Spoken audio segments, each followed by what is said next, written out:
the West Coast, the East Coast, and deep in the heart of Texas. It's the Geek at Arms podcast with Brian, Mike, and James. Greetings, everyone, and welcome to the latest episode of the Geek at Arms podcast, a podcast about three guys who share a lot of geeky hobbies and also a love for the Lord our God. I'm James, and hanging out with me, as always, are my buds, Mike and Brian. Mike, how are you doing today, my friend? I am a big bag of mixed emotions, so I'm going to go with the okay ones for right now. So For a moment, I thought you were going to say, I am three raccoons in a trench coat.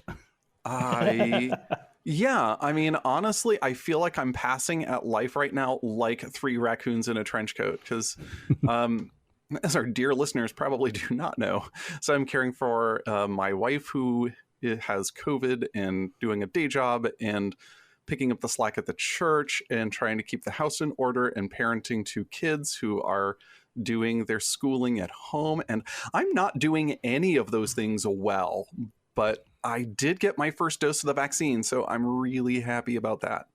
So what we're saying, friends, that when you say your prayers tonight, keep Mike in them, please. And Brian and myself, wife, pretty much all everybody, of us. Really. Yes, everybody. Everyone you know or have ever heard of. Yes. Let's just have one big prayer meeting. What about you, Brian? Well, you know, I came in feeling a little down and stressed out, but the last 45 minutes, minus about 30 seconds right before we started, but the last 45 minutes, it made me feel much better. So thank you guys. To let all of you in on the joke, we've been trying to get this podcast started for the past 45 minutes, and it's just become a comedy of errors with false starts, jokes, laughing.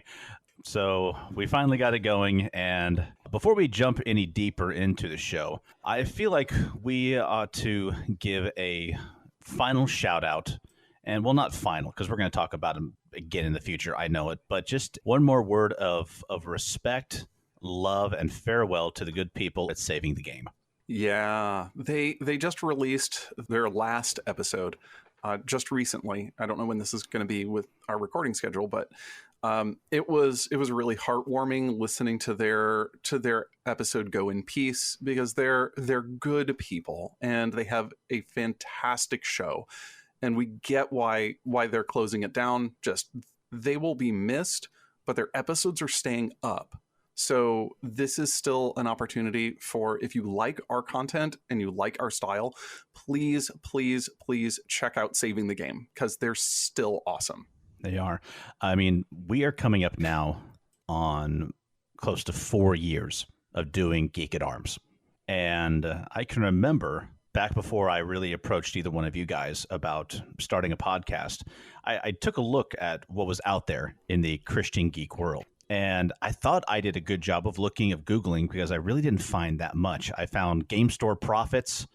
I found one other that is now defunct, and that was really about it. I'm kind of glad that I didn't find Saving the Game, because if I had, you might not have started. I probably wouldn't have approached you guys and said, hey, let's start a Christian Geek podcast ourselves, because I would have heard Saving the Game and thought, wow, these guys are already doing it, and they're doing a great job at it, and much better than anything I could do. Like, there's no way we could be that good, so... Pretty much. But even though I didn't find them until after we started this podcast, I'm glad that we did. They have been a phenomenal example of humor, content, of professionalism, and many more things done to a fantastic standard. And I know we have a lot of cross listenership, and all I can say is that we will do our best to try to be as good as they are, and just the best that we can be in the future. And to everyone there on Saving the Game, anytime any of you get anxious to be behind the microphone again, just send us an email. Yeah, we'll save a seat for you. And we said it on the internet, so like everybody's going to hold us accountable, you know. Yeah. Anyway. I feel like that's how we get most of our guests, though. Hey, we should have this person on. Hey, you can come on. And then like a few months later, hey, can I come on? And we're like, no way. How did they know about us? I'm still waiting for, who was it that said John Favreau to give us a call? I also mentioned, I think I might have, who directed Willow? Oh gosh, that's embarrassing. Ron Howard. Ron Howard. Yeah, we're still waiting for him to find the podcast after our Willow episode. But, yeah, George Lucas emailed us, but we said, no, we're okay. I ran into him and told him how much I liked Red Tails. And then he was busy and he had to go. And then I woke up. But well, I actually worked for George Lucas early in my career. Really? Really? Yeah, it was a different George Lucas. It spelled it with Loucas. Still, but closer he was than I'll ever get. Yeah. Right. He was the owner of Baked Effects, the second company I ever worked for. Oh, okay. It's kind of funny. So yeah, I can say, yeah, I worked for George Lucas. In your mind, you're thinking, don't ask me to spell his name. Don't ask me to spell his name. Right. All right. Well, let's jump into Geek Out. So who wants to go first? I'm at the top, so I guess I'll go first. Take it away. Well, I got this is going to be like the boring part of Geek Out. It's never boring with you, Brian. Don't worry about it. Like a super networking nerd. I got a new NAS, network attached storage server. And so I'd lost my previous one. And shortly after losing it, I also lost access to my huge 4 terabytes of backup data. Oh, no. Because, I was using this, I can't even remember the name of the company now, but they decided they wanted to discontinue their home backup service and said, okay, so you have this amount of time to either download all your data or transfer into the commercial. Oh, yikes. And I delayed, I procrastinated, and finally I decided, you know what? It's only an extra $10 a month. I'll transfer to the small business plan. And they said, oh, sorry, 2 terabytes is the limit for stuff that you can transfer. And I had 4. Like, well, you couldn't have told us that when you made the announcement. I could have been downloading all of this stuff all of this time. So I lost all of that data. Fortunately, the super irreplaceable stuff I had on a separate backup on disk. So like all of my art school projects and stuff I can get back. So I'm working on getting all of that restored, getting my digital ebook library indexed and put on there, all of my comics re-downloaded and on the server. Mike, what he's not sharing is that it's actually just 2 terabytes of Stargate SG-1 fan fiction. I mean, that would be a loss. That would be a loss. It's about 2 terabytes of Stargate SG-1 episodes. Oh. I mean, 10 seasons of SG-1 and 5 of Atlantis, and I had ripped them all the DVDs onto the server. So yeah, that was obnoxious. Anyway, but I've got about 90 gigabytes uploaded to the new backup. And I went with a Synology, which is a little bit pricier than what I had before.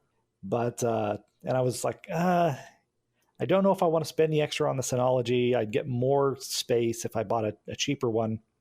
But it was in stock, and I had the money. My mom actually gave me a credit on Amazon to get it.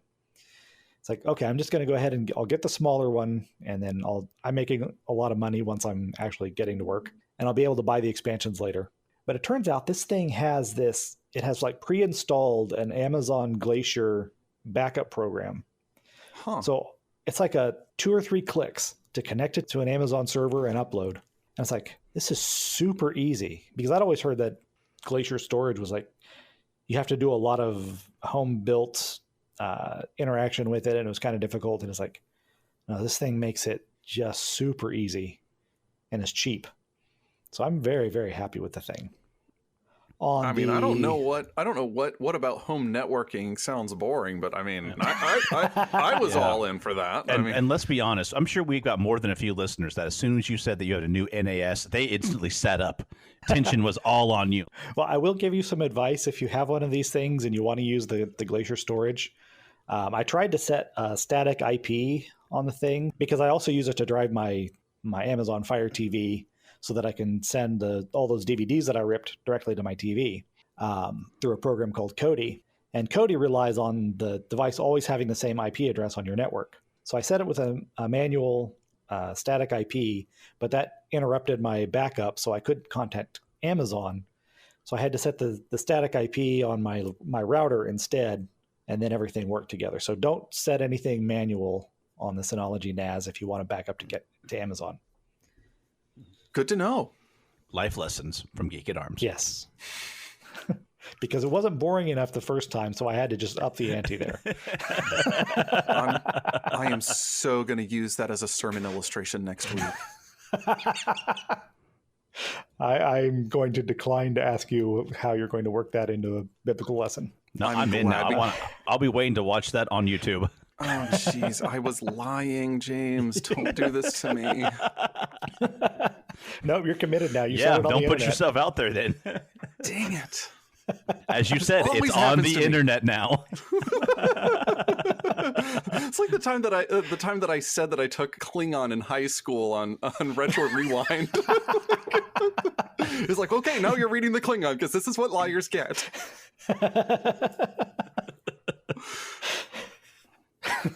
So where was I going from there? You're going to Frostpunk, I think is where you're going. You're going from Right. Glacier to Frostpunk. Yes. So on the video game side, last summer I bought Frostpunk. It was on sale on Steam, and I didn't get around to installing it until I was, on vacation during Christmas. And of course, I'd waited 6 months to install it, and it wouldn't run. So I was like, I try all the things in their troubleshooting guide, and it still won't run. So I try to get a refund for it because it's a game that I never got to play. And they said, well, sorry, it's been more than 7 days since you purchased it. It's like, but you can tell that I never installed it until now, you jerks. So I had to continue hacking at it until I finally did get it to run. It turned out that the problem was conflict with my mouse driver, of all things. What? Yes. That's Don't buy one of weird. those Razer gaming mice. They're the thing is, it just doesn't work. I've not had Anyway. a driver conflict since I know, like the Windows 90s. 95. Okay. Yeah, that would do it. Yeah. So anyway, but Frostpunk is a survival RTS. You're dropped in this city that there's this new ice age coming, and you've got this big reactor heater thing that's going to warm your city. So you've got to get the coal, and you've got to get the food, and you've got to get the wood and the steel and everything, and build stuff and research stuff, just like any other RTS, except there's no bad guys. The only enemy is winter, and it is brutal. I mean, I can relate. Yeah, I'm sure you can. It's a very, very difficult game. I'm working on the third or the fourth scenario, and it's I think my fifth attempt at it. I got almost to the end of it last time, and then they changed the rules on me, and all of a sudden the winter came, and I had to evacuate. And I was like, oh, wait, you never said anything about evacuating. But it's an interesting and challenging game.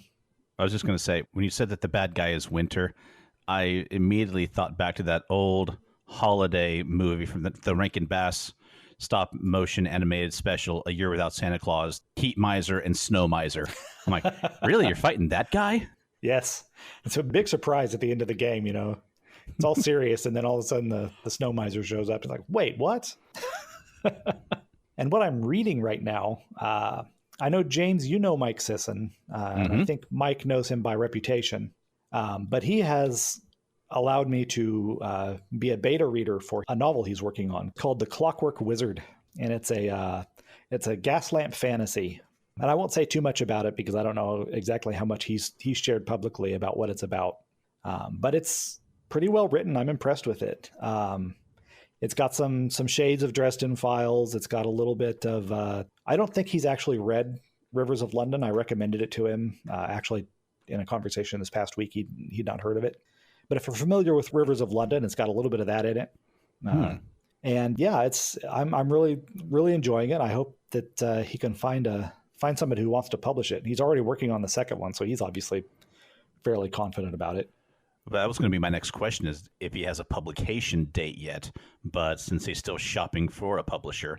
Well, I'm not sure if what his situation is with the publishing. I just know that he's right now, I think this is the second draft. So he's still, it's a ways. Yeah, he's still got some massaging to do on it.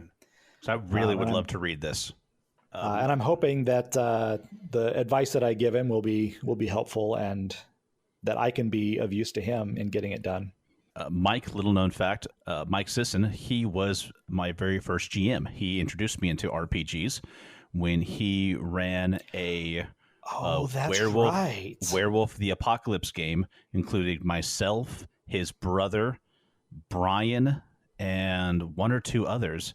But yeah, that was the first game I ever participated in. That is I so totally cool. forgot about that one. So anyway, moving on. Was that it for you? Yeah, that covers me. All right, I will go next. So over the holidays, as always, Xbox Online usually has a plethora of games for sale. And one that had caught my eye a while ago that I thought looked like some fun was Marvel's Avengers game. I liked the videos I had seen. The reviews were kind of middling, but I kind of only partially pay attention to reviews, whether it's for games or movies or TV shows or whatever. And it was on sale, so I decided to grab it, use a little bit of Christmas money. And it's a beautiful game. When I first started playing it, I really enjoyed it. A lot of it, especially at the beginning, is taken from the perspective of the character Kamala Khan, who comic book readers will know as Miss Marvel. Watching her youthful idealism and excitement over A-Day, about getting to go to the Avengers Day on the helicarrier and seeing all of these heroes, and it really drew me in. It was an incredibly well done level. And then there's this event called A-Day. There's an accident, and the heroes go into hiding. And I thought it was very well done. And it was, to a point. Because as you begin searching out and gathering up the heroes of the Avengers again, that's where the flaws in the game really became apparent. It had great small moments, like the relationship and interplay between Kamala and Bruce Banner. Some of the quieter scenes were fantastic. There was one that stood out where they're on a trip to find Tony, and instead of taking a Quinjet or some other fancy transportation, they're in this 1970s era dirty Winnebago. And they're driving along, and everything is quiet except for the sound of the road. Bruce is driving. Kamala has like a 7-Eleven big gulp in her hands. I mean, the thing is the size of her head, and she's like doing that thing where you drink out of a straw and it's like just slurping along on it, happiest girl. And Bruce is just and Banner is getting irritated. You can see his fingers just tightening on the steering wheel, and then she reaches down and turns the radio on, and it's this happy pop song, and she starts jamming to it, and his hand just shoots down, turns it off. Hand goes slowly back to the steering wheel, and you're just waiting for his eyes to turn green at this point. And she's oblivious. Yeah, exactly. It was a great moment. And I wish that there were more of those. One thing that really hurt it was the level design, or should I say the lack of level design. It had a set type of levels. There was a mountainous desert, a forest, generic city/townscape, and aim base. And once you've played one of those, you've played them all. Oh, wow. Because they just reuse over and over and over again. Oh, they should have at least just introduced ice physics into one of the levels, just because. That always makes games better. And they try to introduce new bad guys. Basically, you're fighting against the organization of AIM. But once again, there's the ground units, or there's the big robot units, there's the flying units.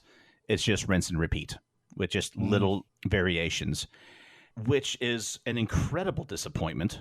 Like, the only other supervillain that really makes an appearance, Taskmaster shows up, the Abomination shows up. But, I mean, you're talking about a comic franchise that's got like 80 plus years of lore and history behind it. Faceless AIM bad guys make up 95% of the enemies you face. It should have been called Avengers: The Missed Opportunity. Oh, no. That reminds me of Missed Uru, but, for both reasons. Go on. The other thing that really bothered me was that they introduced a grind into the game. Oh. To make your character stronger, you beat up bad guys, or you find chests throughout the game, and it gets gear for your characters, which goes on them, but it's kind of invisible, but it still boosts their abilities. Of course, different color chests makes better equipment. And I'm like, excuse me, can you please get your Destiny out of my Avengers game? Like, putting gear onto Bruce Banner just seems like a waste. Yeah, and it would make sense for Tony Stark, upgrade the Iron Man suit, but Thor doesn't really need that. He's got one piece of gear. It's literally a god hammer. Look, and if you put any gear on the Hulk anywhere but his pants, I mean, it's going to get broken. Yes. The ultimate Hulk equipment, pants of Uru. It's like, geez, it's one of those things like I need some new dress slacks and for work, and I would really like to know where Banner does his shopping because they seem pretty durable. In one clever scene, as the helicarrier, which first is just a wreck in the desert, but slowly gets repaired and upgraded, you can explore it and go into different Avengers rooms. Bruce Banner's room, all over his bed are just brand new and torn pairs of pants. You feel sorry for him, like, man, this guy, his shopping bill must be huge. You just must go to Sam's, find his size or 5 sizes bigger, and then buy in bulk. There's a wholesale supplier who thinks that he's running a business.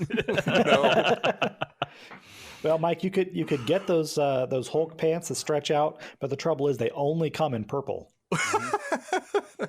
See, somewhere in the East Coast, there's a store called Pants and Arrows.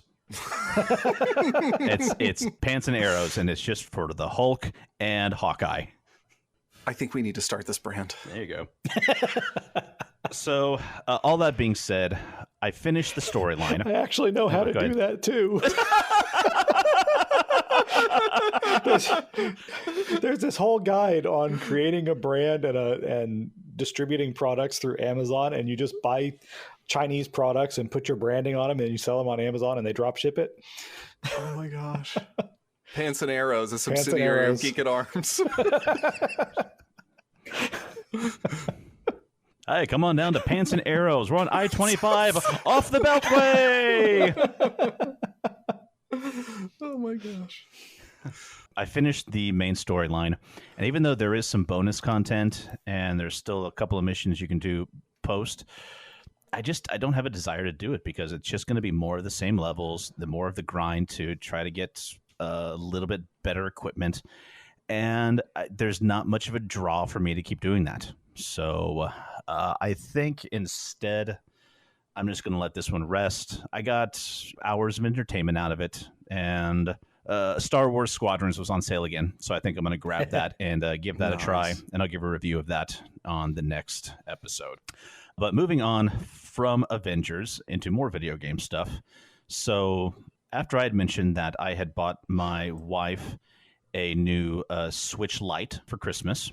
Was it Christmas I bought it for her, or was it anniversary? Or birthday, or pandemic, or whatever. It's pandemic. Yes, exactly. But I bought her a Switch Lite, and before that she had I bought her years ago a Game Boy Advance SP. We had been letting my daughter play it. Uh-oh. And, well, we have all played video games, and we've all come up against levels or bosses that frustrated us. And we've all shown that frustration and anger in various ways. Unfortunately, she did it by throwing the Game Boy to the ground. Oh, no. And when she did that, the shell cracked. And pieces came off at the pivot point. And even though it still worked, still turns on just fine, the internals are fine, that plastic is gone. And I thought, well, shoot, this thing's gone. I even looked into replacements because I know Joy still likes to play it sometime. And used Game Boy Advance SPs are still going for a lot of money online, which I don't get, but they are. So that, well, wait a minute, it's just the shell. So a quick Google search later, and I found on Amazon a company that makes replacement shells. Nice. And it's the shells, all the screws, some other pieces, and even the 2 screwdrivers, a Phillips head and a triple bladed head, for about $15. Nice. Yeah, and I thought, well, for $15, this thing can't be. No, it's got 1,000 5-star reviews and some videos. Okay, we're going to give it a try. And even if it is junk, I'm only out $15. Got it in. It was actually just as good as the official Nintendo case. That's great. It's been a long time since I've had the chance to stretch my electrical legs, trading out pieces and components. but I enjoyed it. And my only gripe was that the new screws were of much inferior quality. Like, after I got them in, I realized, as always happens, you get the casing back on, you get it screwed on, and you find that an extra screw. Like, wait, that's an extra. No, there's not supposed to be any extra screws. Crud. Got to open it back up. Well, the new screws were just tightening them up, stripped them a little bit. Oh. So I was like trying to unscrew them. Like, oh, this is bad. But I have other tools, and I have a Leatherman, so I made it work. So I got it off, and I just used the old screws. That worked just fine. But it's up, it's running, works perfectly fine. And it was a fun little project, and I'm glad that it all worked out. Now you're making me feel all guilty about this throttle control that I still have sitting down behind me that I haven't fixed yet. Probably a little bit of difference, because honestly, when I cracked open the Game Boy, I was like, oh, wow, this thing's a lot simpler than I thought it was going to be. There's just a little hamster running in a wheel in there. We have no idea how it works. And all he did look at me was just, feed me. Gave him a couple of pellets, and he was fine. What is my purpose in life? You run Tetris. You take these little blocks, you run them up to the top of the screen, and you drop them. Exactly. I feel like that could have been a classic Nintendo game as well. Oh my god, that Hamster meta brick. Nintendo games in which you have to operate the behind the scenes of the other Nintendo games. You know, Well, there's enough of a Goomba community Factory out there. 64. Yeah. Okay, speaking of classic games, though, real quickly, we found a game store in the town next to us called Found It Electronics and Video Games. It's in a little town called Watauga, just about 15 minutes west of where we live. And it's a classic and modern video game store. I walked in to check it out, and I was blown away by the nostalgia that was present in this place. I mean, literally, it hit me like a fan and about blew me out the door. Because to my left were stacks upon stacks of NES and SNES games, original Game Boy games, Game Boy Advance, SP, I mean, all of them. Sega, Sega CD, Turbo Graphics 16. Oh, wow. Oh my gosh. Neo Geo. Still cost $600. Yes. Atari Jaguar. Trying to think of what else I saw. Well, you didn't say ColecoVision yet. Well, they did have And like we haven't had Indiana Jones run in saying it belongs in a museum yet, but you know. They did have Atari 2600s. I don't think they had a ColecoVision. They did have various Ataris. The Super Famicom system. That they have the ill-fated virtual Game Boy. They One that you did, stick on your eyes. actually. Oh my gosh. You mean the Migraine Inducer 3000? That's the one. You've seen this. I was working at a Walmart electronics department when that came out. We decided to break one open and test it, and I played the tennis game. I only played it for like 20, 25 minutes. I took my face away and instantly was smashed in the face with a sledgehammer of a migraine. Yes. So I'm like, nope, never again. Well, at least not until my next shift. Yeah. Because it was new, it was exciting, and I was stupid. They also had like old Sega Master Systems. Lots of fantastic classic games there. So sorry for that side trip, but we'll be heading. That's what we do. Yeah. Yeah, we were suffering through it. I mean, no one. We were just too polite to stop you. Is what was going on. Because no one here likes classic video games. No one at all. So for the last bit of my geek out, you guys are familiar with Mythos and Inc. and their devotional Thy Geekdom Come. Well, last year they put out a call for people to write devotionals because they were going to do a volume 2. And I decided to write one, and I submitted it. To make a long story short, after a couple of emails, a couple of rewrites, it got accepted. Hooray! And Congratulations. Thank you. And I've signed the contract, and it is now in the publishing stage. And Thy Geekdom Come Volume 2, according to the Mythos and Inc. website, will be released March 42nd. March Hooray! 42nd? Yeah, don't. Mike has the right response. Yes, yay. I'm confused.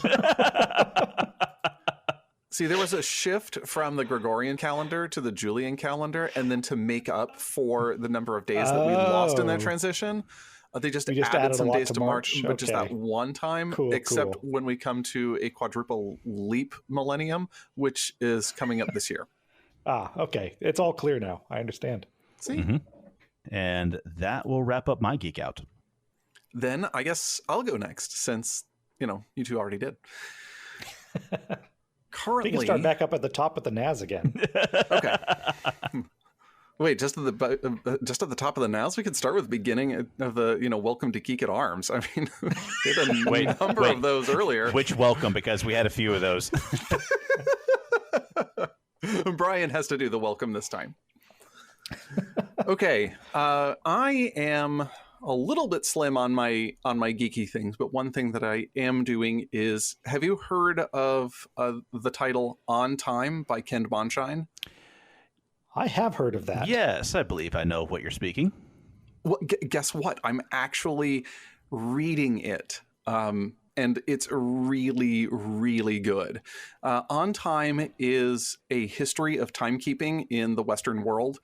And I feel like that doesn't quite describe how good this book is, because it is a fascinating look on how is it in the Occidental world that we viewed time. Why did we keep time? How did we keep time? And it's a lot more complicated, especially as we're transitioning from the ancient world to the medieval world, than you would ever expect. I mean, I kind of had this general idea of that, okay, you've got this sundial, and, when the shadow is its shortest, that's when you kind of make that mark there, and then you just kind of make the other marks around it. But that only works sort of, because the amount of time the sun spends in the sky changes every day. And as those of us in New England in the winter are very apt to tell you, that it does not stay up there for 12 hours. That is for sure. And, there's a number of cultural and philosophical influences as to why you would keep time and what function it has. And this book does an excellent job of breaking down how and why. And it's just written in fascinating prose. So I highly recommend, especially because if you have any questions about this book or any comments, this would be a good time to pick this book up. I don't want to go too much into where we're going with our show, but please do pick this book up and do yourself that favor, because it's super good. And if you've got any sort of questions, comments, or remarks, we might be able to handle it on the show in the near future. Dr. Ken Monshine, we've talked about him once or twice on this show before, haven't we, Mike? Have we? I think we have. I feel like we have, like, a lot. And I'm not sorry. Me neither. It's funny that you bring up this book, because something I thought about putting on my Geek Out, but I didn't, was that Joy and I have recently enjoyed a show on Amazon Prime called Tudor Monastic Farm. I know that sounds like a barrel of laughs, but surprisingly, it's not a comedy. It sounds like a resource gathering video game, like Stardew Valley. Yes, that's exactly where my brain went. Except instead of like starberries and moon bananas, it's peas and wool. Raising pigs. I don't want to hear you disparage peas and wool on this podcast, James. You're absolutely right. I'm not at all, but it's about a couple of archaeologists you needed and to historians. Say that, didn't you? It did. Who I'm sorry. They go to live on a No, you're not. No, you're not. On a Tudor farm to try to recreate life as it would have been over the course of a year on a monastic-owned Tudor farm. Okay, and that's cool. It's available on Amazon Prime. I encourage everyone who has the slightest bit of interest in history and such to go check it out. It's really well done. But in one episode, their focus was on a gentleman who was making a mechanical clock for the monastery that its sole purpose was to ring at certain times of the day and night. Every single one of those rings was to signal when it was time for prayer. Whether it was matins, vigils, lauds, prime, vespers, compline, that's the whole reason why they had it. So mechanically, never missing, everybody would know. They'd hear that chime, know when it's time to go pray. And what else is the purpose of a clock in that context? Exactly. So yeah, these sort of things, like why they kept time, is so important to the development, and it's all in the book. So go check it out. On Time A History of Western Timekeeping by Ken Monshine. Next on my Geek Out is Brian talked a little bit about something that he was doing to help the development of a work in progress. I kind of have an interesting parallel because I was doing edits and proofreading to an RPG module that was in production. So that was really cool. Like I was using some vacation time that was going to disappear at work, and because it doesn't roll over to the next year, and I had just about 2 weeks of nothing on my schedule over Christmas break. And too much nothing is really, really bad for my brain. And so somebody said, hey, I need a proofreader and editor. Would you do this? And I'm like, this could be just the perfect thing where it's a little bit of work every day, but not too much work, and it's fun. It's set in the frontier space setting and system, and I wasn't particularly experienced with it beforehand, but I got some modules and got the rule book and just really had a great time delving into detail on the text and the prose that this particular author was using. And it was really great to be able to work with this person. And I was just so happy to have the project. And I'm really interested to see this thing come out when it's released. I can't say too much more because there's not an NDA, but also they're not announcing it yet. Mm-hmm. So it was just great to work behind the scenes. And I look forward to announcing it sometime in the near future. Well, now I'm not familiar with frontier space. Would I be correct in assuming that's a science fiction setting? How did you ever guess, dude? I'm psychic that way. Okay, tell me what I'm trying to forget about now. The time you sat cranberry sauce? The time you accidentally sat on the family's new pet? Which was named cranberry sauce. Oh my gosh, that is so uncanny. Okay. It's just one of those recording sessions. Things like that so well. Oh my gosh, yeah. Like there is just rule number one: do not hand me a narrative unless you really want me to run with it.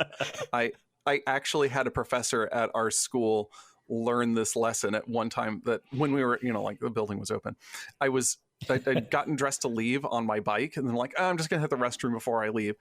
And as I was coming out, I'm wearing my safety vest, my Dayglow neon green vest, and my, and my helmet and all the other accoutrements. And one of the professors was like, so you wear a helmet in the bathroom?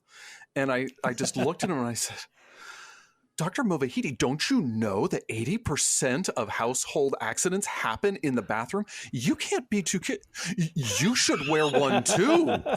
And apparently he laughed himself all the way back to his office. Don't do this unless you expect me to do this. Last bit of our geek out before we go too far down that narrative is a new introduction to our family life. We have a hedgehog in the house. Hedgehog. Hooray. There's a long story as to why hedgehog and how hedgehog, but do you know what? Who cares? And that's hedgehog. Why he wanted to forget sitting on it, friends, because it's a hedgehog. No, that makes me sad. That would be so sad. Oh, wait, no, that would be very bad for me. Yes. Oh my gosh, yeah. Who? Yeah, when they feel threatened, they're really spiky. But yeah, it's I've now kind of populated my Twitter with mostly hedgehog pics, and I'm not sorry. So yeah, I'm very thankful for it, to be honest. He is a cute little bugger, I will say that. Oh my gosh, the cat had a hard this time trying to figure out what on earth. Wait, hold on. I forgot about the cat. Well, yeah, that was one of the prerequisites. Like when my daughter introduced this concept 2 years ago, I was like, you do the research and you prove to me that this new animal would be safe in a household with a predator just roaming around. And apparently, kitty cats respect them spikes. So it only takes once, right? Yeah, it was weird, the cat trying to figure it out. But they got to figure it. It was gentle sniffs. But then when the sniffs went to poke right on that sensitive, delicate nose, it was like, oh, whoa, hang on. That's not That's not what my instincts tell me. This toy has a defensive mechanism. Going to have to keep an eye on that one. But that's kind of all that it does. The cat pretty much considers the hedgehog its favorite TV show. And it'll go to sleep in a little, like they sell like little sacks for you to carry them around in, because they also in temperament are like a drunk hamster. Like, please do not carry one around the house. It does not have any depth perception and it has no sense. So it will wiggle out of your hands. If they put that on the information card next to the name describing what the pet is like, drunk hamster, pet stores would sell out of them.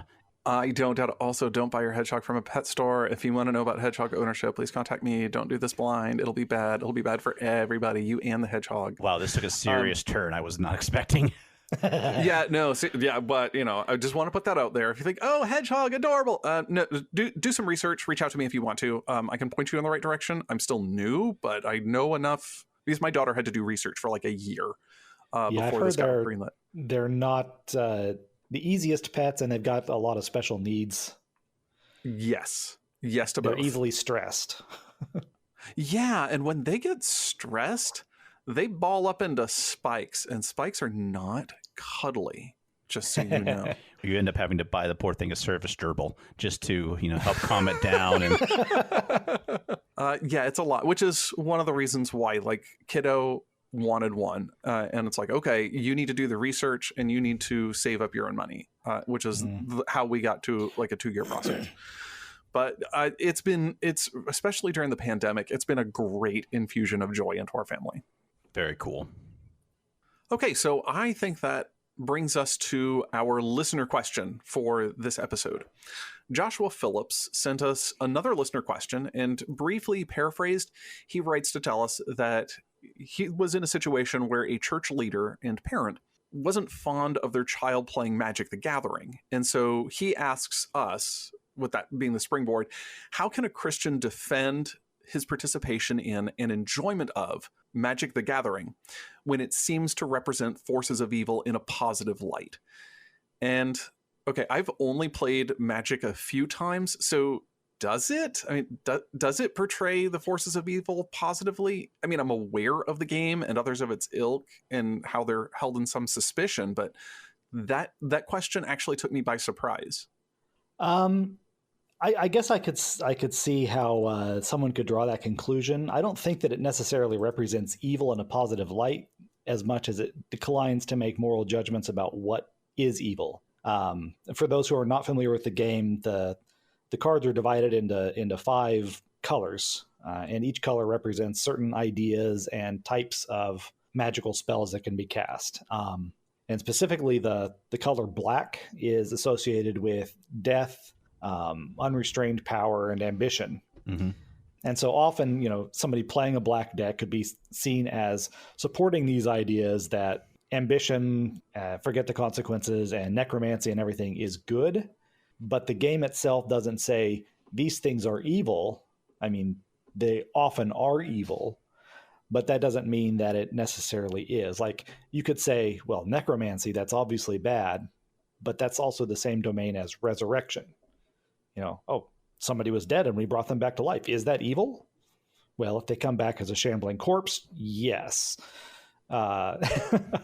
So I think that for the most part, it just declines to say this is evil and that's good. It just presents it to you and lets you draw your own conclusions. And a lot of it depends on exactly what you mean by the forces of evil.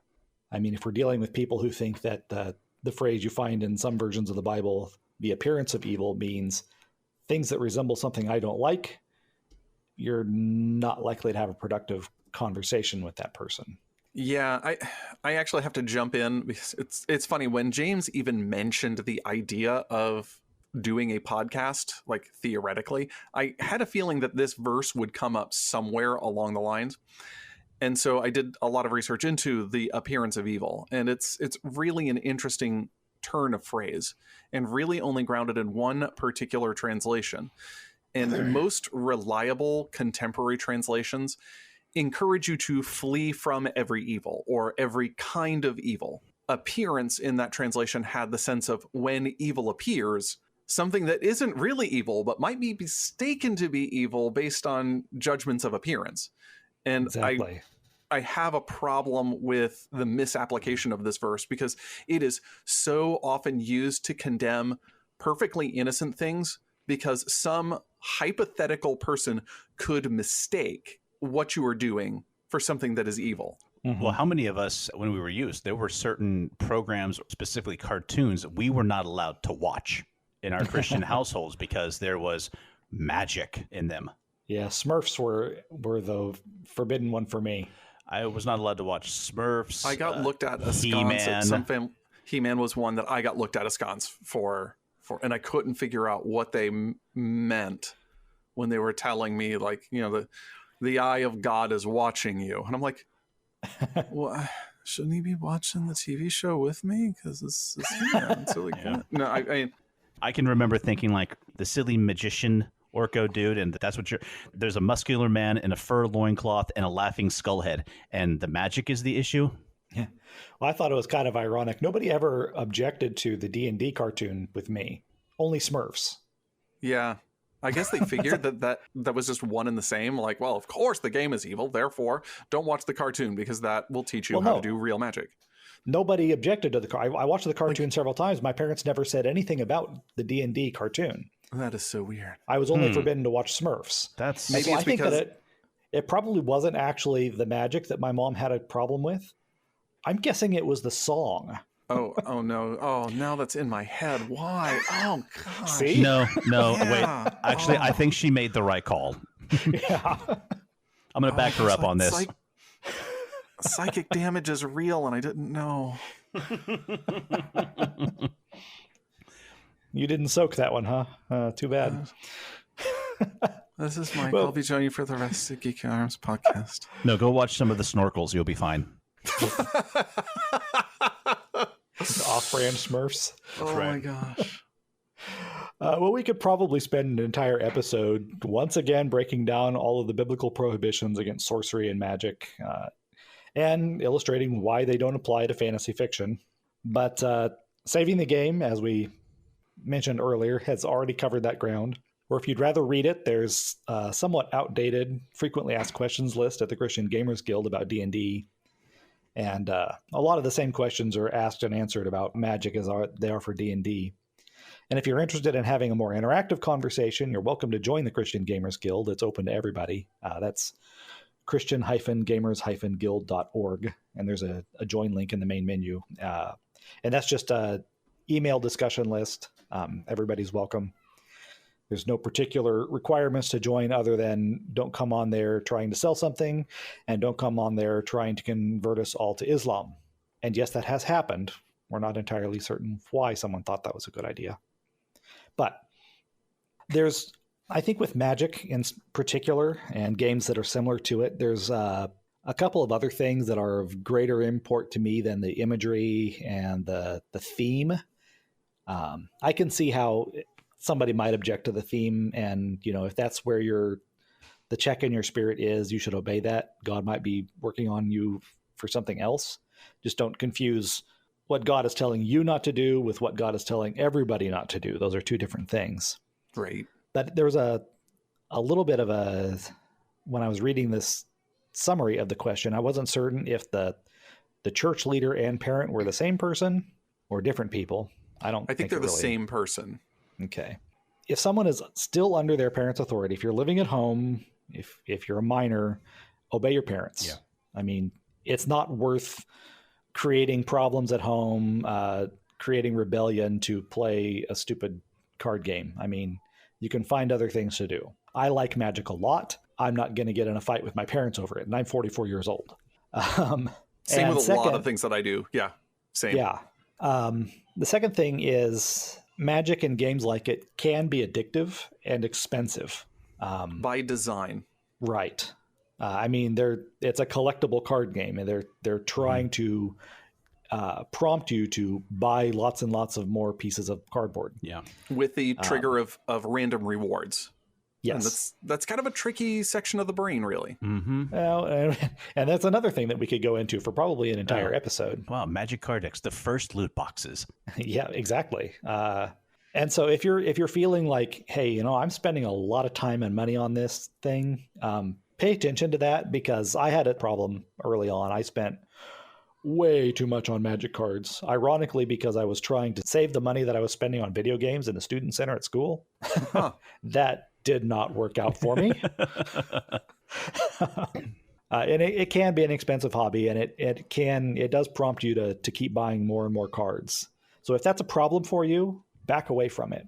But by and large, I don't think that it's not presenting the forces of evil in a positive light. I don't think that that's really an issue.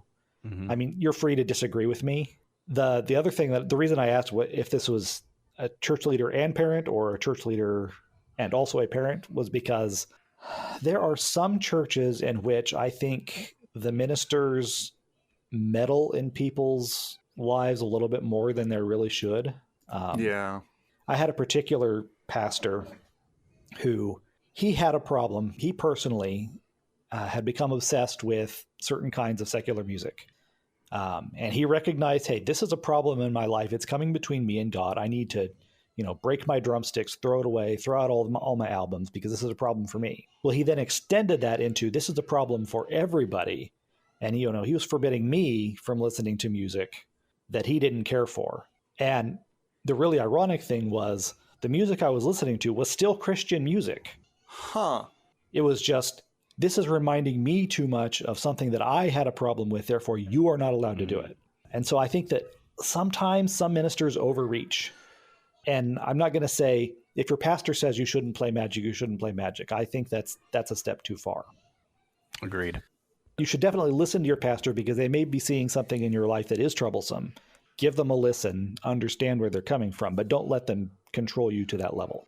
Yeah, I think that we could do an entire episode on that sort of thing if it hadn't been done so well with so many other places. And maybe we'll keep asking questions, and maybe we'll revisit this. But thank you very much, Brian.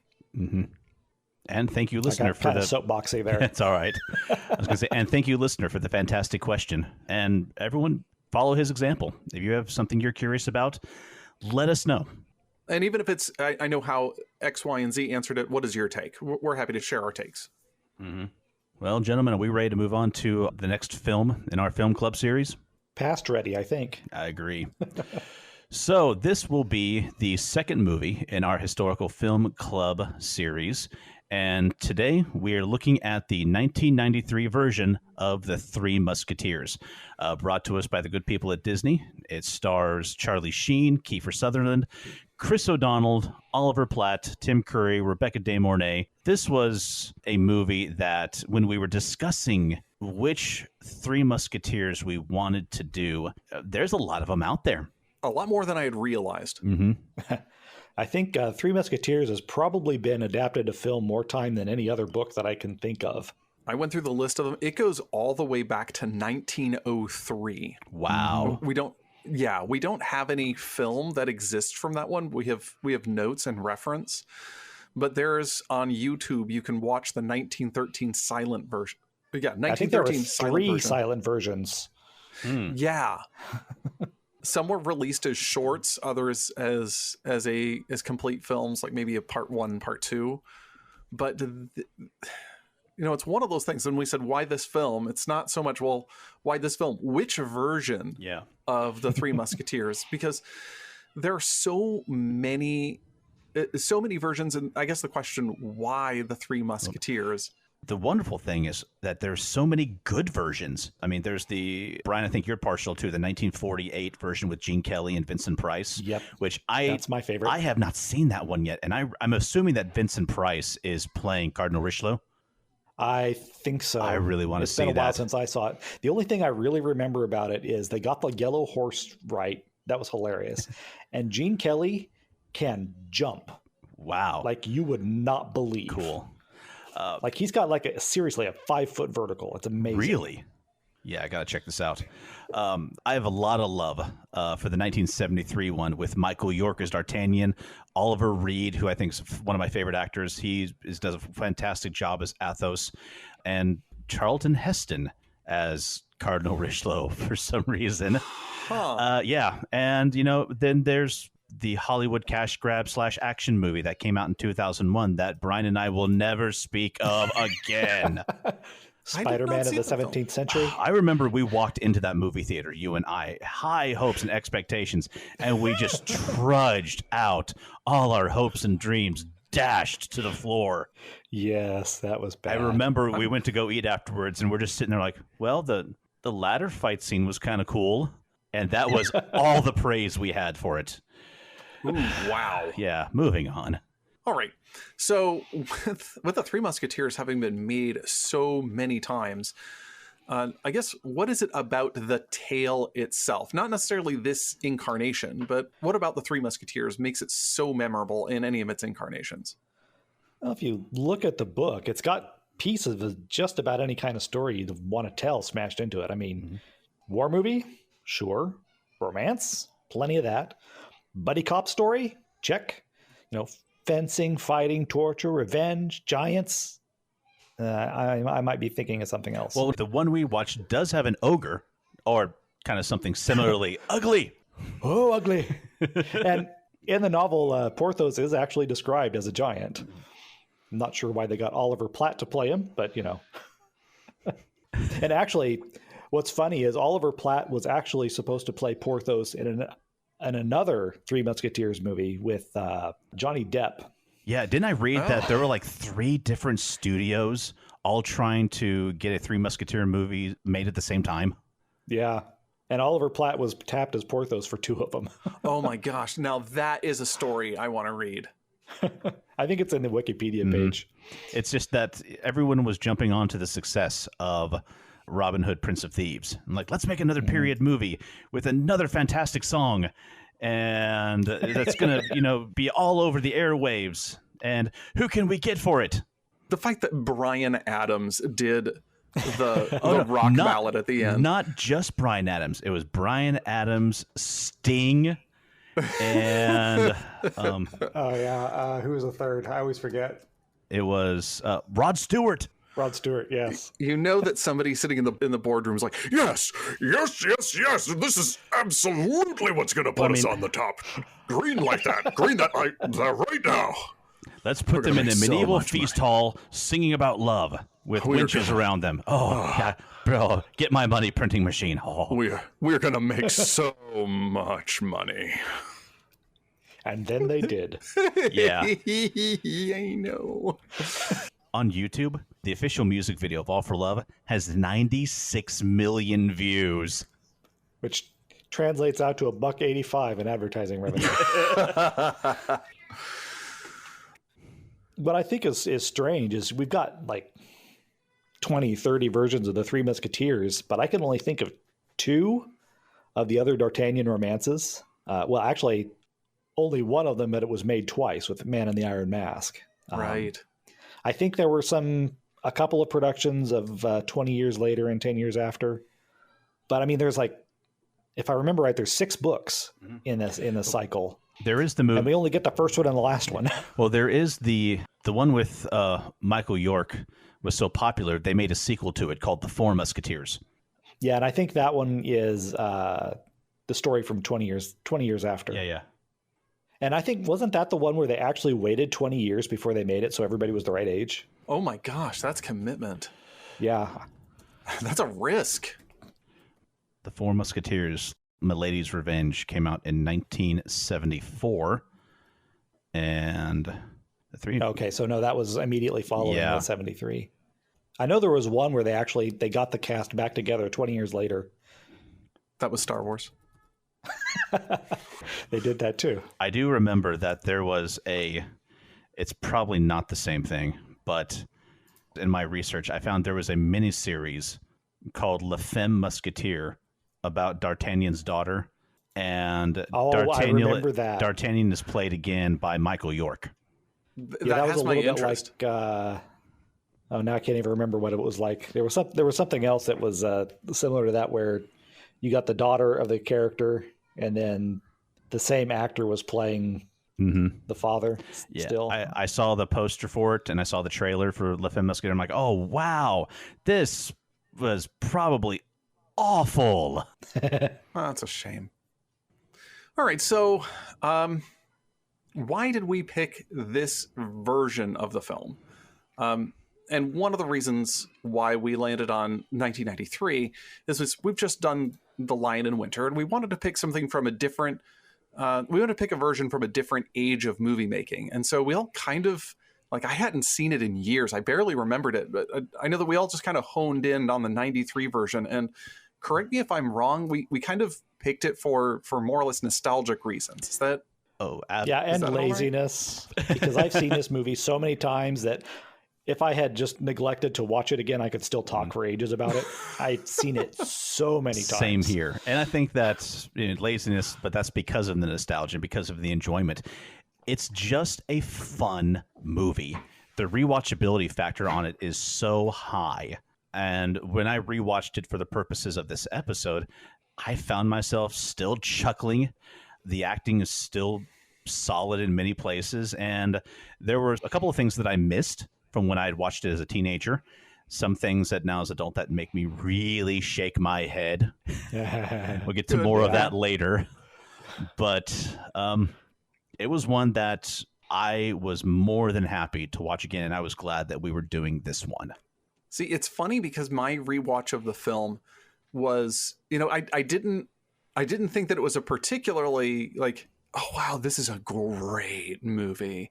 I mean, it isn't. I mean, it's a fun movie. Yeah. It was a pop it in and you watch, and it's a fun story. But in my rewatch, what really kind of was coming to the forefront of my mind is that period pieces are never as much about the period as they are about the period in which they're made. And that is especially true of this movie. It just really drips with early 90s feel. Oh, it is so 90s, yes. We've got Charlie Sheen playing the role of Charlie Sheen in a blue tunic. It has that ending rock ballad by that one guy who did that rock ballad in that other early 90s, not very historical film. And if you don't know who I'm talking about, it's that guy that everything he did it for you. Yes. It was definitely a labor of love for everyone involved. It was all for one and all for love. And a quick reference to that other early 90s, very historic film. I think that they got the same voice and accent coach for the Three Musketeers as they did for the other movie. Okay, I wasn't going to do this, but here we are, James. But you want to. You want to. I always want to. The fact that whenever we're in France and all of, save one, accent is English, it always just kind of makes me, oh my gosh, oh, I love you, Picard. Anyway, let's Okay, so I mean, it's just a fun romp of a 90s film, and we're gonna appreciate it through that lens. And I guess since we are talking about historical pieces, big air quotes around historical, when we're talking about historical fiction, you're never watching a documentary. Please do not learn your history from Hollywood movies. You will make the ghost of Herodotus very, very sad, and maybe the Queen of America very, very happy. Now, there is some remote connection to history. The Musketeers were real people. I mean, not the characters in this were real people. I mean, there was some inspiration. Dumas was the original writer of the serial series, The Three Musketeers. Found some reference to a fictionalized representation of a real historical D'Artagnan, and was very much focused on him in particular. And he wrote this swashbuckling adventure. And he wrote it as The Three Musketeers is written as though it's the memoirs of the Comte de Fer, who is Athos. So he was pretending that this was a discovered manuscript, which is interesting. Which I just think that's a great way of writing fiction, really. Mm-hmm. And these, who were the Musketeers? The Musketeers were an elite section of the French military that were effective as cavalry as well as on foot, and they had expertise in, hold your breath for a minute here, you'll never see this one coming, the musket. Hence, they're musketeers. Are you sure, Mike? Because we really don't see a whole lot of musket use in the movie. Are you sure they're good at muskets? Actually, I did find another note. It's actually because they just were very strong in scent, and so they were just the musketeers. No, they're not doing that. They're even though they've got the muskets, they're still a melee troop, but they do get to keep their extra point of movement when you upgrade them to riflemen. This is me pretending I get that joke. Yeah, that's a Civilization 3 joke for. Okay.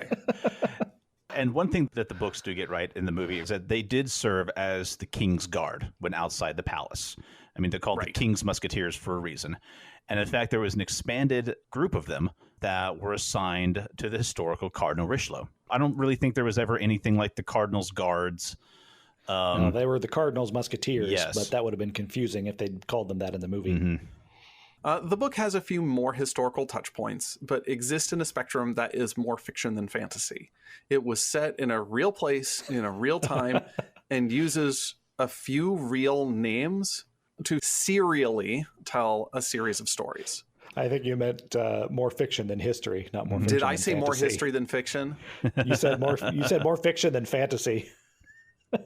Well, I mean, that much is true. We don't see any magic use. I mean, just barely, but, Well, okay. We also have, we have to look about when this was written. Dumas wrote The Three Musketeers in the mid-19th century, the mid-1800s. And that was like right smack dab in the time of Romanticism in Europe. Mm-hmm. And so they were looking at this time period very much through rose-colored glasses. And tales of chivalry and courtesy and romance were abounding in everything that was being made. And this is really no different. There wasn't really a whole lot of chivalry and courtesy, though, in the book. No, not really. So they were all pretty much scoundrels. Yes. But, Dumas was trying to make a point about that. He was criticizing the mechanisms of power in his own time by pointing at the fictitious politics of the 1600s. And like Mike said earlier, historical fiction is more about the time that it's written than the time that it's portraying. Mm-hmm. This is, in this case, with the movie, we're doing that twice. Which just makes me feel good. Meta-narratives. All right, so the film itself. Is there anything that stood out to us in the film craft? I was impressed with the cinematography. It's solid. The actual camera operation gets a little wobbly, especially like when they're pushing in on somebody. It's like, oh, we didn't quite go in a straight line. But there was it caught my eye early because it's in the first scene the second scene of the movie, when you've got this rack focus between Gerard, the fop. When he kneels down, he drops out of frame to reveal his brother's riding to support, and we rack the focus back to the horseman. I was really impressed with that. I was like, oh, that's a good shot. And, for a Disney movie, you don't get that kind of inventiveness very often. And as a side note, I hadn't realized it until I was looking up the character's name. But Paul McGann played both Gerard and Jussac, the leader of the Cardinal's Guards. The leader of the squad that had been sent to apprehend the Inseparables. Oh, that is funny.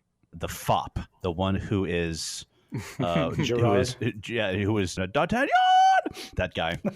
He still cracks me up to this day. This time I watched him as older. I'm like, why does he look familiar? Wait a dang second. Google IMDb. Holy crap! It's the Eighth Doctor. Yeah, really. Paul McGann. Yeah, from the TV movie. See, I think that's actually the Doctor trying to nudge D'Artagnan into becoming a musketeer. This is my new headcanon. I'm down with this. Yes, completely. Because he never actually hurts him. And the guys that are with him, those aren't his brothers. They're his companions. Oh my gosh. That's when he realizes that, of course, in Doctor fashion, he doesn't realize at what point in the timeline he's at. And so when he confronts D'Artagnan at the end, he doesn't realize he's done his job. Everything's fixed. He's like, my sister's honor will be avenged. And the entire corps of musketeers coming at them, run! Like, okay, mission accomplished, mission accomplished. Okay, now we run. Back to the TARDIS. Shut the door. Let's go. Yes. No, that was the first time that he met him. And now what he has to do is go back several days to challenge him in that duel. Ah. And he's got to cross himself to show up as the head of the guards that are trying to arrest the Inseparables too. You're absolutely right, man. He's a busy man in this movie. One of the things I was actually really impressed with was the stunt coordination early on in that second scene, or depending on how you count it, third, where they have that chased sequence, like right after the duel. They took off on horseback, and there are a lot of moving parts when it comes to chases, especially with horses, because you can block out things with vehicles very, it takes a lot of planning, but now you've introduced an animal, and people are getting knocked off by falling logs and falling wenches somehow. And it's something like that would have had to have been so painstakingly blocked and timed, especially working with animals. I was just really impressed with the whole sequence from a technical standpoint. And I had forgotten how much I loved, speaking of chase scenes, the one right after the interrupted execution where the Musketeers steal the Cardinals' coach. Oh, yes. That's my favorite scene. Same here. I mean, the action, the humor, it was great to watch when I was younger, but now as an adult, I can appreciate all of the elements that had to go in to make this great moment. The action was fantastic. The humor, what's this? The Cardinals' sacred snack chamber. For a chase, His Excellency recommends this 38 Cabernet. You can't have any. You're too young. You're too young. And honestly, I think this moment for me was great seeing Athos in it, because here we have somebody who's like the grounded, the straight man, the one who's always putting the gravity into the situation. But even he is like, yeah, this is just a day. He's clearly enjoying himself. We're in the middle of a chase, Porthos. You're right. Something red. Something red. I almost wonder. And that smile right after that line is just wonderful. It made me wonder if that was ad-libbed. Maybe. Because the reactions were so genuine. Yeah, the reaction felt genuine. And it wasn't until I was an adult when you hear the pop and D'Artagnan's things like, they're shooting at us. No, that was the pop of the champagne bottle. I didn't pick that up. He pops up. The foam is still coming out of the bottle. It's like, champagne? And this felt like whenever I think of the Musketeers, these movies are loved by rapier fighters in the SCA because the Musketeers represent the totality, the combination, the pure idea of the swashbuckler. Fighting for king and country by day, at night, with your brothers and sisters in arms, drinking, carousing, all of that good fun. And they're very much swashbuckler ideal. And this chase scene has got that all over it. They've interrupted an execution, stolen the Cardinals' coach, drinking his wine on the run, just having it straight out of the bottle, throwing his coins to the peasants. It is the ideal of all of us who pick up a rapier and fight, of what we wish we could really do. And then blowing up an army post. Exactly. Considering how much ground this scene covered and how many different scenes it incorporated, from the inner city of Paris, through the woods, the shooting, all the horsemen following them, through a soldier's camp, dozens and dozens of extras and horses and set pieces. And I'm like, wait a minute, why is there suddenly an SCA event in the middle of this movie with all of the tents and everything? Oh, no, wait, why are they going through a soldier's? Oh, no, wait, because they're getting ready for a war with England. Everything just kind of clicked together, and it looked really good. And once again, there's a reason why this is like our favorite scene in the movie. I mean, I think it holds up to just about any action scene that we see today. Mm-hmm. You know, they didn't have a spot where they jumped the carriage across a stream and it twisted in midair and did a full rotation and landed on its wheels. But that's because James Bond wasn't driving the coach. Oh, I was going to say that's because Jason Statham wasn't riding the horse. Right. Despite the fact that would also have been a very 90s thing to do. I was going to say something about the lighting. Yes, do. I actually wanted to put this in next to the cinematography part, but I forgot. The lighting in the dungeons, I thought, because we just came off of Lion in Winter, where the lighting in the dungeons was ridiculous. But I thought in this case, it was fairly well executed. We didn't have anybody coming in with candles and saying, oh, that's better. Thank goodness. But we could see everything well, but it still looked like it was torch lit. It was nice and warm and flickery. It was still probably a little too high key, but you know, it's Disney, and so I mean, anytime you're getting Disney murdered dark. by silhouette, murdered in silhouette by torchlight, but we don't care. That sounds like a great album name. Murdered in silhouette by torchlight. Yes. That's going to be the first album available through the Pants and Arrows distributors. Right. Produced by Codswallop and Poppycock.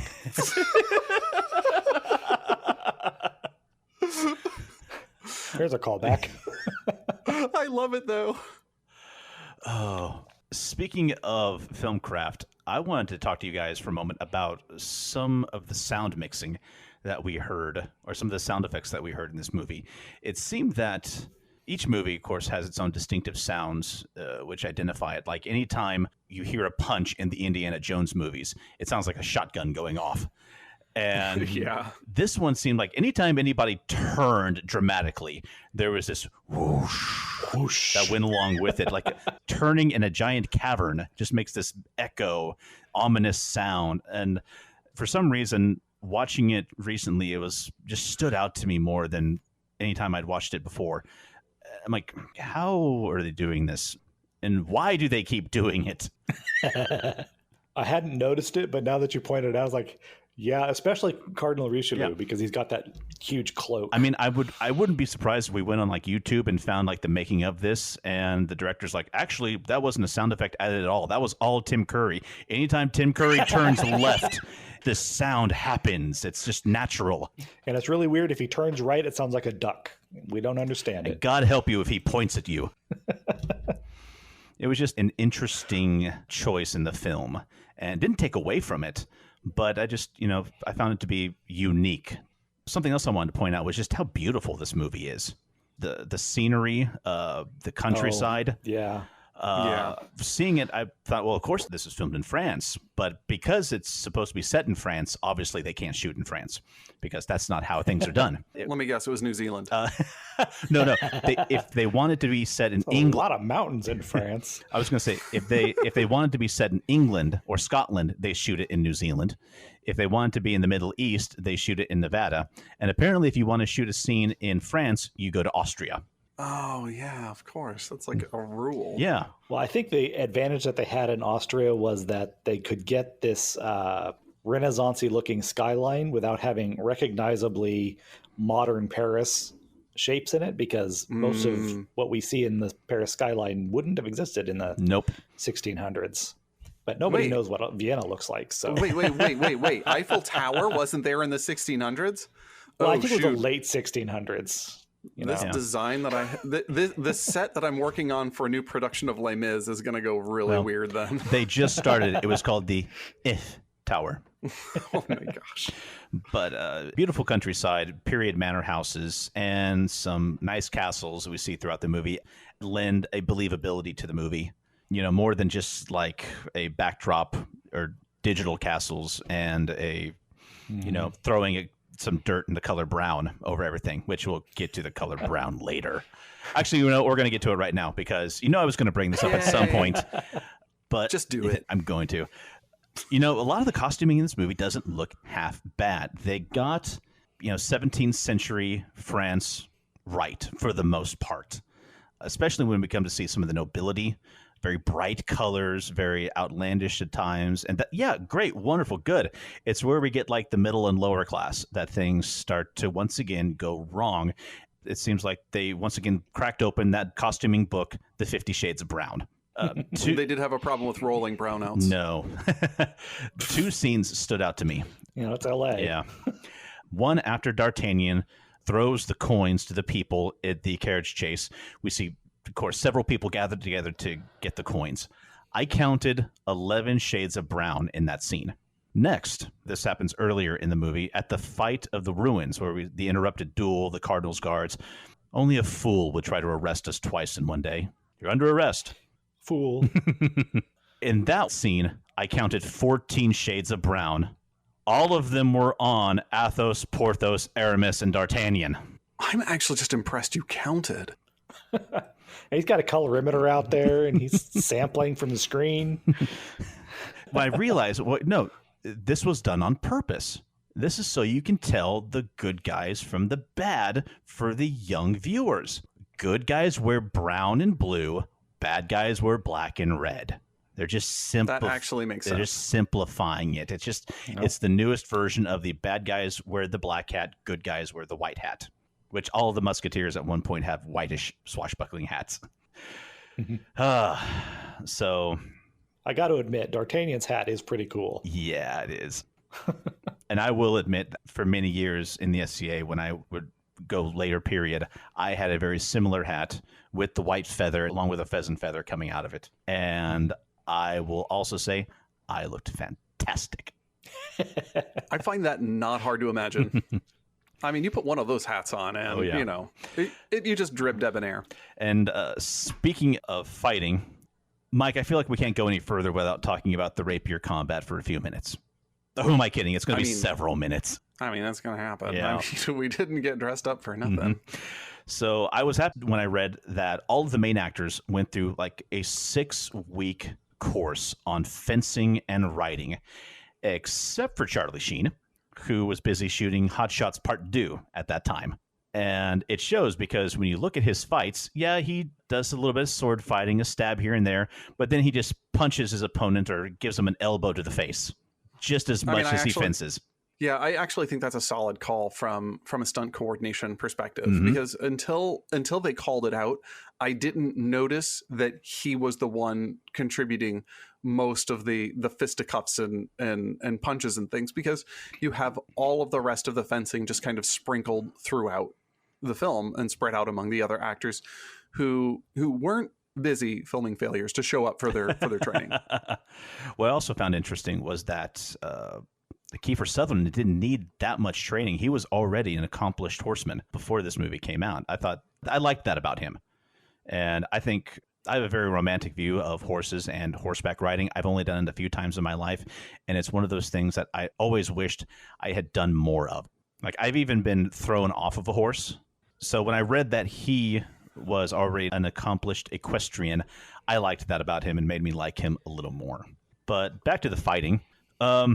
Watching this as a 15-year-old, I thought the fight scenes were dynamic and they were fast-paced and visually stunning, partially because I had no frame of reference for what a fight with a rapier was supposed to look like. Like most Hollywood film viewers. Yeah. That's fine.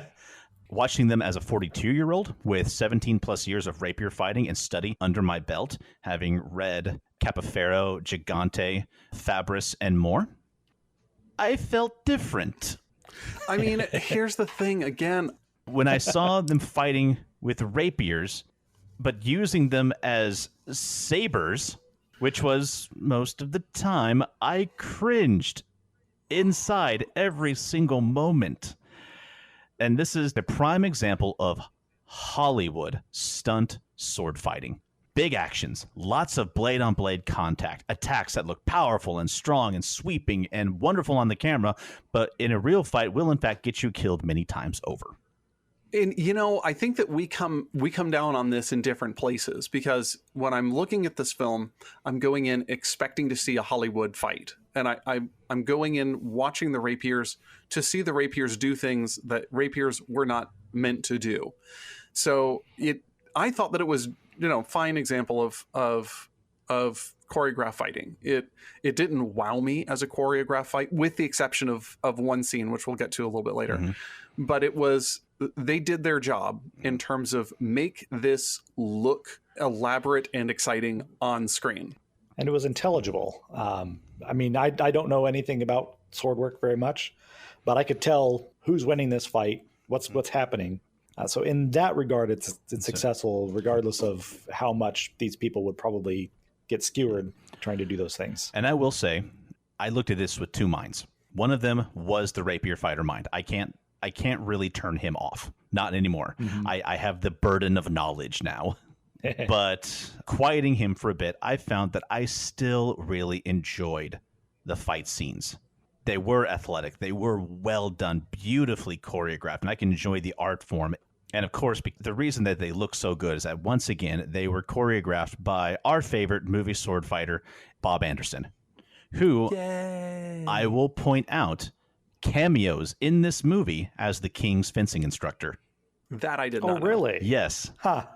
No, I actually was impressed with that scene because the king looked like he had absolutely no idea what he was doing. And the instructor looked like he was actually trying to teach him what on earth he was supposed to be doing. I had no idea that was Bob Anderson. Yep. So he was probably actually just teaching him what he should be doing. We're going to skip your training. We're just going to do that training, on the day. Yes, exactly. Well, I'm the king. Shouldn't I be learning sword fighting with everyone else? No, you shouldn't. No, you're going to spend 6 weeks punching Tim Curry so that you can be ready. Because it did look like that he was just giving his lesson there, and no one else knew it. And then Bob Anderson went to the director and said, "Okay, start the cameras now." Well, you've got your rapier brain, and I've got kind of a physics brain, because the thing that really tossed me out of enjoying this cool action scene was the cannonballs. So I'm like, okay, if you've got a cannonball that falls 8-10 feet away from these guys on their horses, no, I'm sorry, shrapnel. Those guys are dead. Do cannonballs usually hit the ground first, smolder for a second, and then blow up? It depends on whether or not they've been fused properly. Okay. The idea is you want it happen. to explode a couple of feet above the ground so that the shrapnel gets as wide a dispersal as possible. But it's really, really difficult when you've got a black powder fuse to get the timing quite right. So really, it's not uncommon for it to hit the ground. At about the roll a little bit, 45-minute mark, in all reality, these guys should have been a fine red and blue veneer. Right. Although, again, let's talk about the horses, because they're dealing with animals on this set, and the fact that they were able to wrangle this whole scene into something intelligible while you had explosions around horses, which this is a little known equestrian fact, and this is something that Geek at Arms listeners, prepare yourselves. Horses don't like explosions. I know Or that's elephants. a surprise. Yeah, or you know what? I would really like to see the short list of animals that do like explosions, because this is it kind of scares them. They're hard to work with like that. Definitely whoever was training and managing those horses did a fantastic job, because to get them to all run in the same direction with what I think you mentioned that Kiefer Sutherland was a accomplished equestrian, but the other three probably not. And the fact that they were able to keep their seat when, of course, we don't know, because the sound effect was added later. It's a very real possibility that if you got blinders on the horses, which I don't recall if they did or not, these explosions are actually pretty quiet, and they're mostly just smoke. So it's a possibility that the horses didn't even know that there were explosions going on. Oh, they knew. I did the research. Oh, yeah? Kiefer Sutherland commented on that, so... Well, then, good on those... what do good you job call all around, really. the people that manage the horses? I can't think of the word now. The handlers, the wranglers, the trainers, and the actors, really. See, this is why I like medieval times so much, not because of the fighting, but because it's an amazing equestrian show. But I appreciate it for what it is. Well, if there is nothing else we want to talk about for film craft, shall we jump into these interesting characters? Sure. Well, I guess the obvious place to start was D'Artagnan, since he's the hero of the movie in spite of its title. I'll be honest, I don't think that O'Donnell really stood out as an actor against the other three. I mean, he doesn't really add anything to the film other than a pretty face. And I think you could say that about most of his movies. Again, this is a great 90s movie. This is when O'Donnell's career was going strong. Yeah. And the trouble is that they put him in a movie with Kiefer Sutherland, and every woman I've ever asked about this movie has said, "Oh, I was so in love with Kiefer." It's like, because he was wasn't amazing. even doing that job. Yeah. In the 90s, any young man who watches like, "Oh man, D'Artagnan's awesome. I want to be like that." But now that we've gotten older, like, I'd rather be Athos or Porthos. Nobody wants to be Charlie Sheen. Well, I wouldn't mind being Aramis, but not Sheen. Not Charlie certainly. Sheen. No. We'll count on that in a minute.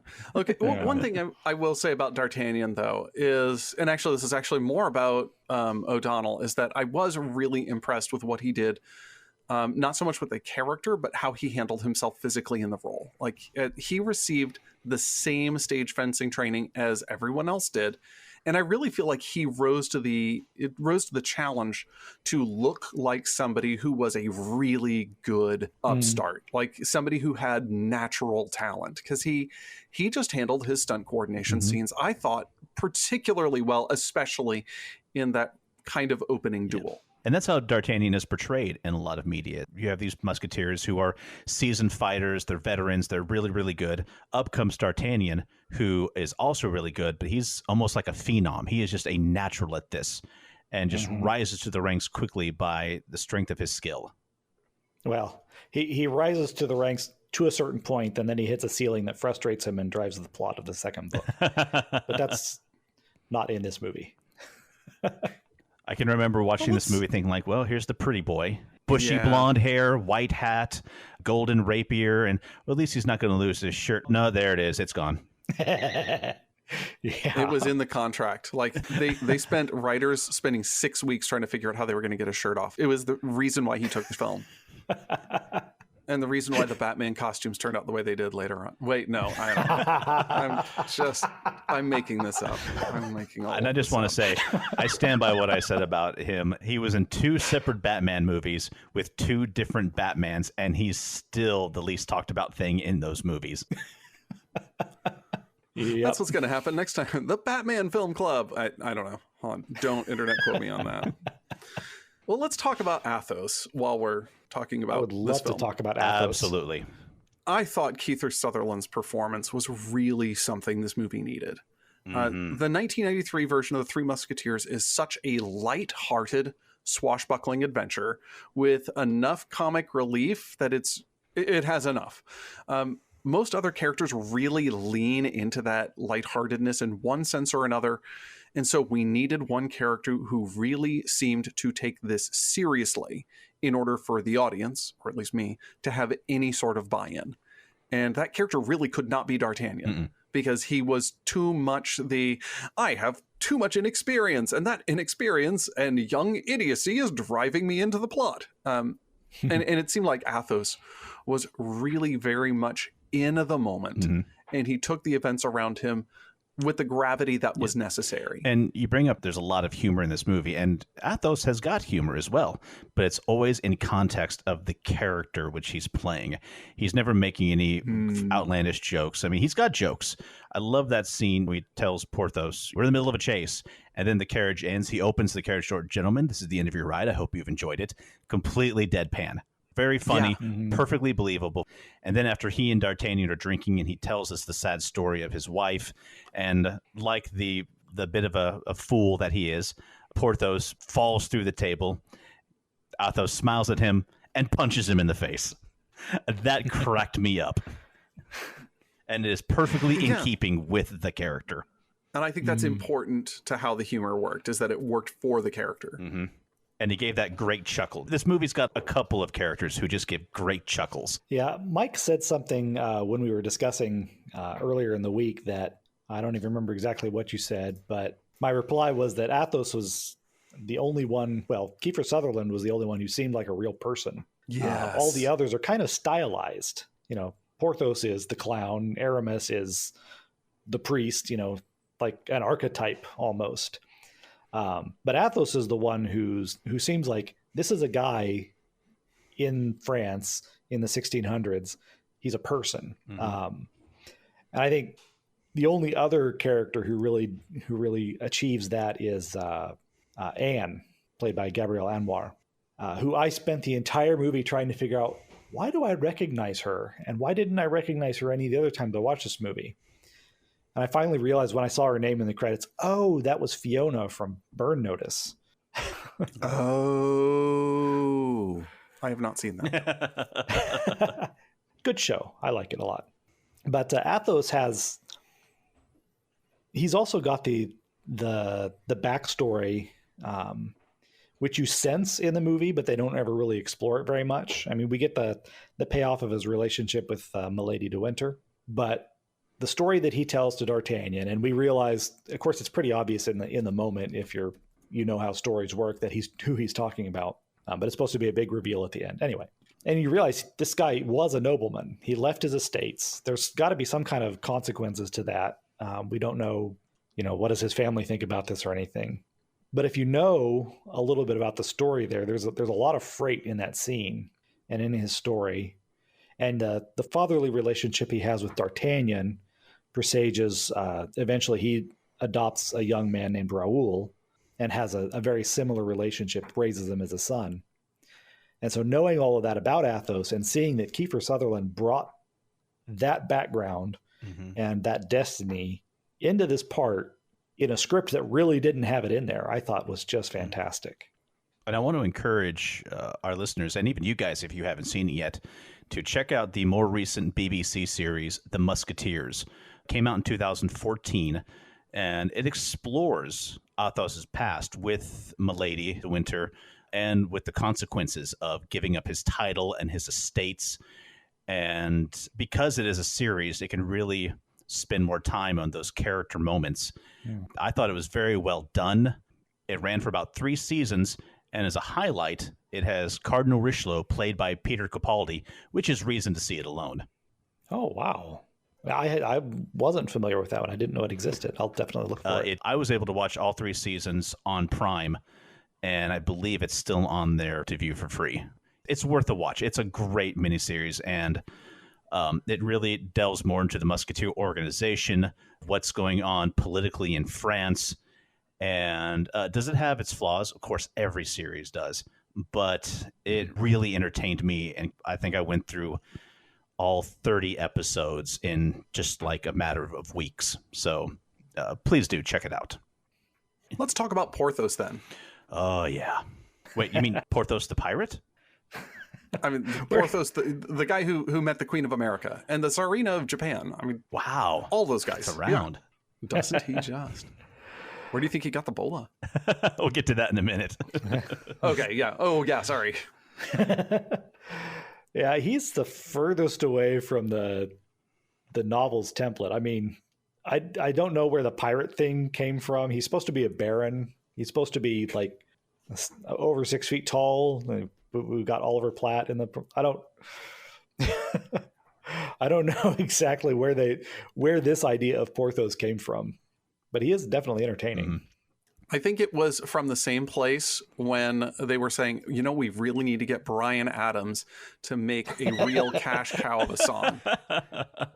That same board said, no, this is Porthos, but it doesn't look like this is Porthos. And the fact that 2 different productions said that is just amazing. It's almost become a trope. Let's take the character that's larger than life and boisterous, and let's make him the source of much of the comedy. Yeah, and I don't have a problem with that because Porthos in the novel was the source of a lot of the comedy too. Most of it was because he was a little bit dim and very earnest. He was actually like the 17th century version of Lenny from Of Mice and Men. But I kind of liked the walking arsenal that he was. Yes. That was kind of cool. Doesn't spend any time pointing it out. It's just a fact of his existence. I thought I was entertained. It's a Swiss bag of holding. But I decided to actually look up the weapons that he pulls out of there throughout the movie. And I knew all of them were real. I was just curious if they were period appropriate. And the first one we see is the paring dagger that the 2 blades snap out from the middle blade. And that is actually called a trident dagger. And it is very real. Seen one of those in a museum. Yep. There is a beautiful one that is from Germany that is made in the early 16th century. And so they were absolutely around. They weren't common, but they were there. And they were very effective at binding a blade. I doubt it could break a blade so effectively as it does in the movie. But then again, they've been whacking and hacking away at each other with these blades. So probably there was a flaw in the steel itself and in the heat treatment. And so it wasn't that hard to break it. The next one in the same scene actually is the bolas. That is a throwing weapon from Patagonia. Absolutely period appropriate. And while they were around in South America at the time, they weren't really known in Europe. But then again, Porthos does get around. I mean, it's proof that he probably had even met the Queen of America. Probably a gift from her with the sash.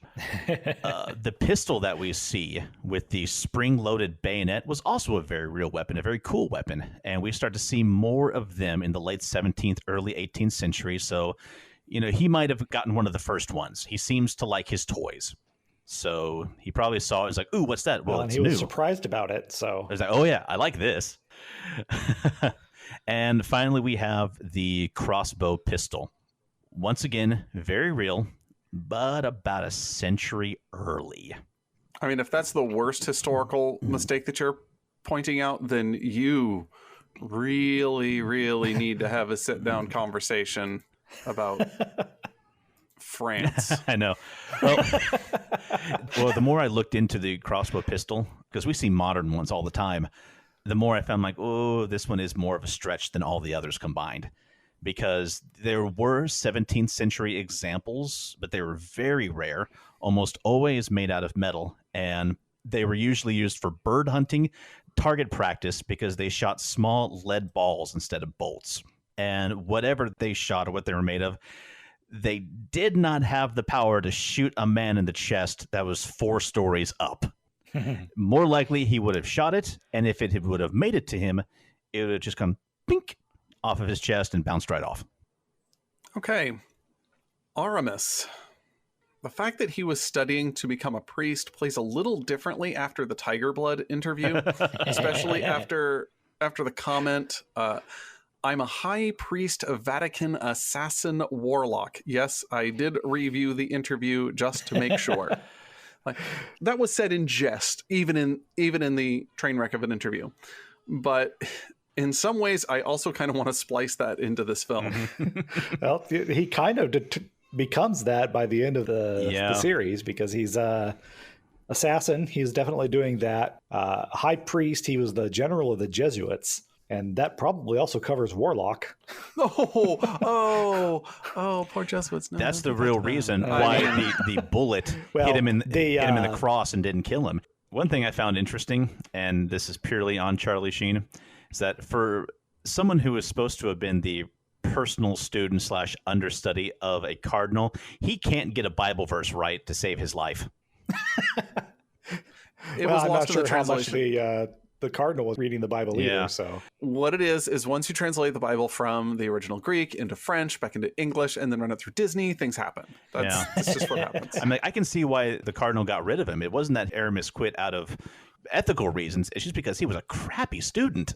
It's like, as it says in 2nd Hezekiah, spare the rod and spoil the child. I'm pretty sure that's I can just imagine Tim Curry going, I'm letting you go. You are just the worst at this. And I mean... the worst. And that's even coming from me. I'm evil. And you're still worse at this than I am. Shall we? Speaking of the cardinal, yes, let's move on to him. Let's just push on ahead. Who doesn't love Tim Curry? I have never seen anyone who can chuckle so menacingly like Tim Curry. Like Kiefer Sutherland, I think casting Tim Curry as Cardinal Richelieu helped elevate this movie. He had some truly great moments in this where he walked that perfect line between humor and menace. But he also, there were a couple of moments in there which didn't bother me so much when I was younger, but now, you know where I'm going. Yeah, paying attention to his eye lines. Yeah, there's that. I mean, I found his presence, it was by design. It was really creepy. I mean, he's supposed to be the villainous vicar, but his untoward advances towards, I was going to say the queen, but anything with skin. Yeah. Made when I watched it recently, I'm like, so I know you're the villain. I know you've straight up murdered dudes, but the scene with him putting the robe on her after she's getting out of the tub, I was like, oh, dude, uncool. And the thing is, I was a little surprised, like, man, this is a Disney movie? Yes. But then I remembered Hunchback, so it's not exactly... It was Hunchback, early Hunchback 90s. was supposed to go different. We have to remember, this is early 90s Disney. It was a completely different animal than what we have today. Yeah, and I want to make it clear, I'm not disagreeing with the choice of making him the perverse preacher. I mean, it is in the book, and it's a usable trope if pulled off well. And I just think that this was, again, a representation of the 90s, where if we were trying to do this, we would probably do it a little more nuanced today. That's just my guess. Assuming we could find somebody at Disney who's capable of that kind of nuance. Let's just let that sit for a minute. Yeah.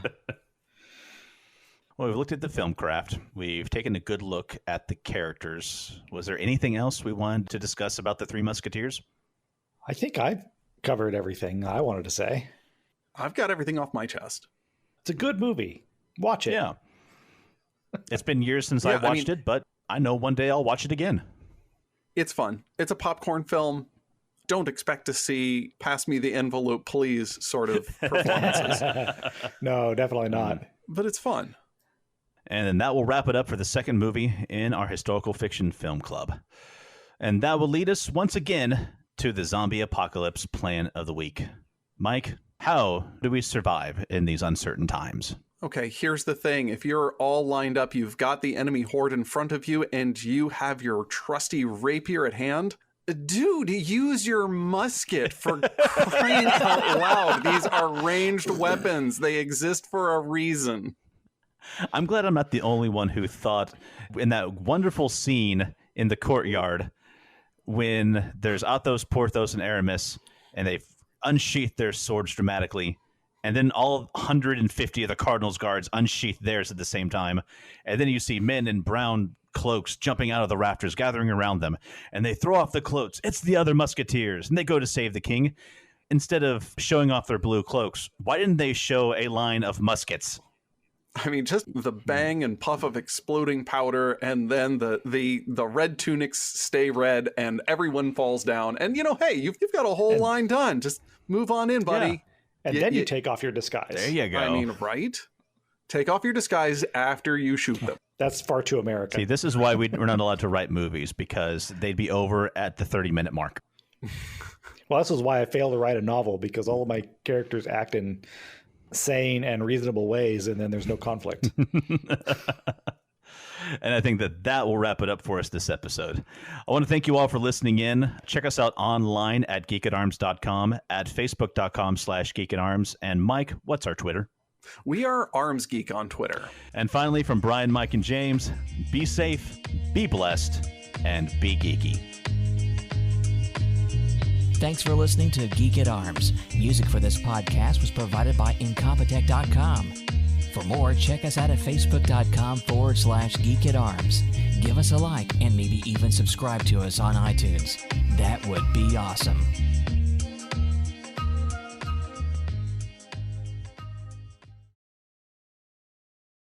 James stepped away, right? Yep. Then I'll just do the thing. Greetings, friends, and welcome once again to the Geek at Arms podcast, a podcast about three guys who share a lot of geeky hobbies and also a love for the Lord our God.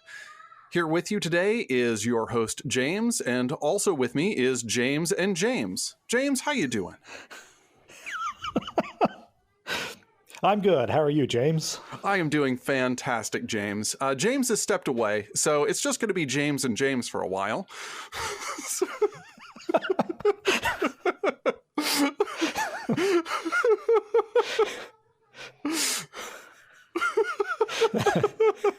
That took me by surprise. I am sorry. But also kind of not.